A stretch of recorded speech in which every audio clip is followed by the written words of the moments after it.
श्री परमहंस गीता दूसरा अध्याय का पाठ। ओम नमो भगवते वासुदेवाय नमः। दूसरा अध्याय। जड़ भरत ने कहा, राजन, तुम अज्ञानी होने पर भी पंडितों के समान ऊपर ऊपर की तर्क वितर्क की बात कर रहे हो, इसलिए श्रेष्ठ ज्ञानियों में तुम्हारी गणना नहीं हो सकती। तत्व ज्ञानी पुरुष इस अविचर सिद्धि स्वामी सेवक आदि व्यवहार को तत्व विचार के समय सत्य रूप से स्वीकार नहीं करते। राजन, लौकिक व्यवहार के समान ही वैदिक व्यवहार भी सत्य नहीं है, क्योंकि वेद वाक्य भी अधिकतर ग्रस्त जनोचित यज्ञ विधि के विस्तार में ही व्यस्त है। राग द्वेष आदि दोषों से रहित विशुद्ध तत्व की ज्ञान की पूरी अभिव्यक्ति प्राय उनमें भी नहीं हुई है।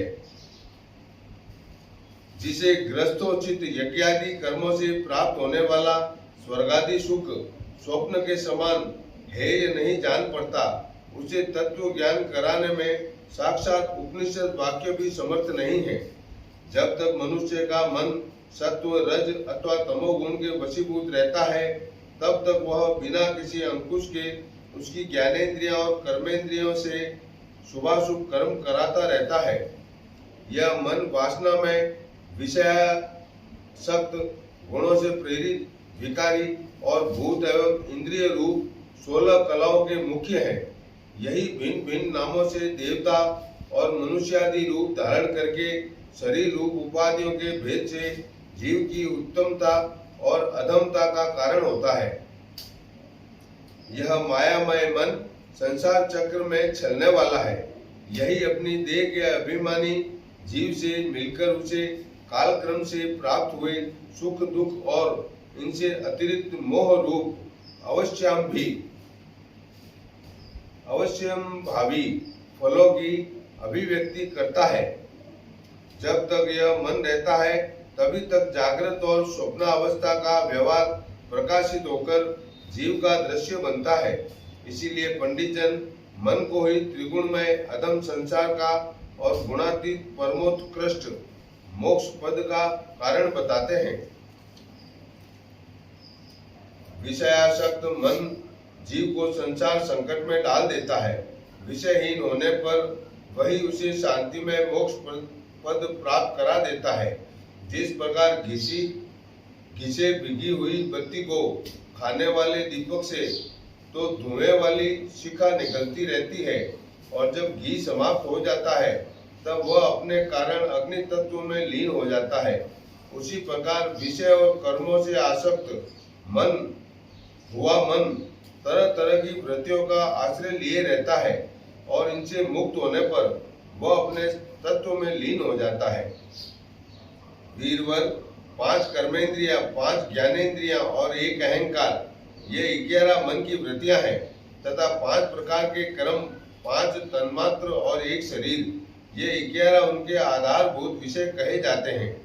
गंध, रूप, स्पर्श, रस और शब्द, ये 5 प्रकार ज्ञानेंद्रिया के विषय हैं।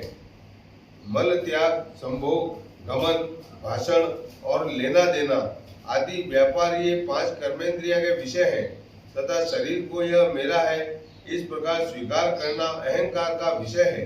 कुछ लोग अहंकार को मन की 12वीं वृत्ति और उसके आश्रय शरीर को 12वां विषय मानते हैं।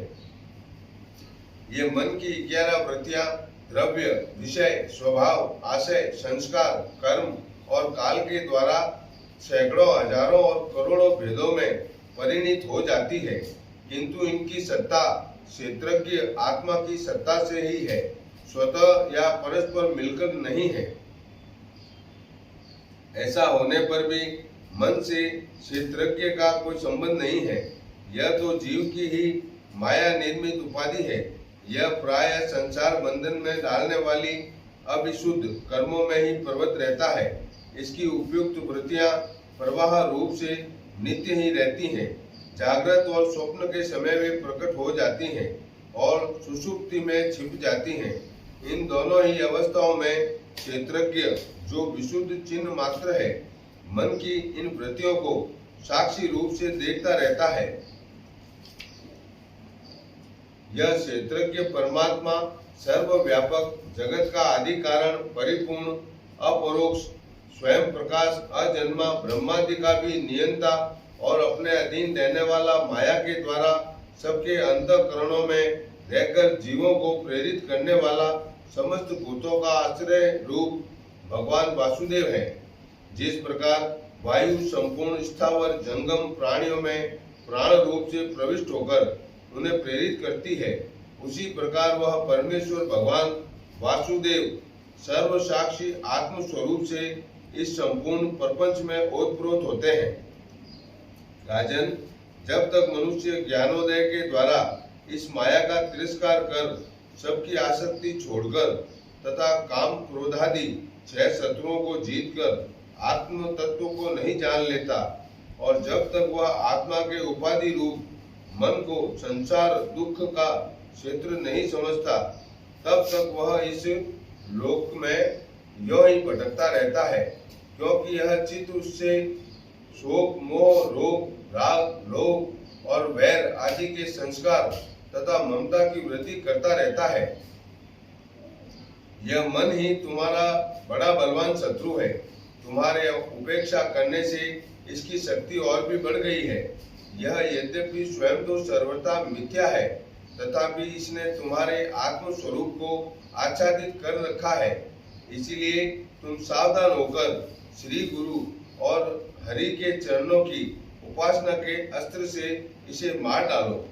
इति श्रीमद् भगवद गीते महापुराणे परमहंस गीतायाम 2य अध्याय पूर्ण हुआ। ओम नमो भगवते वासुदेवाय नमः।